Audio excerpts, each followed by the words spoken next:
একটা মেয়ে তার বয়ফ্রেন্ডকে জিজ্ঞাসা করলো, আচ্ছা, অন্য কারোর সাথে আমার বিয়ে হয়ে গেলে তুমি কি করবে?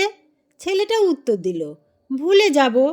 ছেলেটির উত্তর শুনে মেয়েটি রাগে অন্যদিকে মুখ ঘুরালো। ছেলেটি আবার বলল, সবচেয়ে বড় কথা, আমি যত দ্রুত তোমাকে ভুলে যাব, তার চেয়েও বেশি দ্রুত তুমি আমাকে ভুলে যাবে।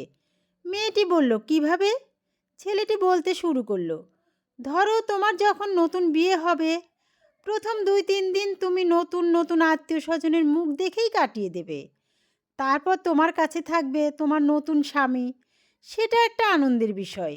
সেই 3 দিনে তুমি আমার কথা একটু মনে রাখবে না। তারপর প্রথম সপ্তাহে তুমি মিষ্টি হাতে নিয়ে স্বামীকে সাথে করে এ বাড়ি ও বাড়ি বেড়াতে যাবে। তখন একটু আধটু হয়তো আমার কথা মনে পড়বে। এরপর হানিমুনে যাবে, নতুন বাড়ি পাবে, তখন তুমি একেবারে আমাকে ভুলে যাবে। তার 2 বছর পর তোমার যখন একটা সন্তান আসবে, তখন পুরোপুরি তুমি আমাকে ভুলে যাবে।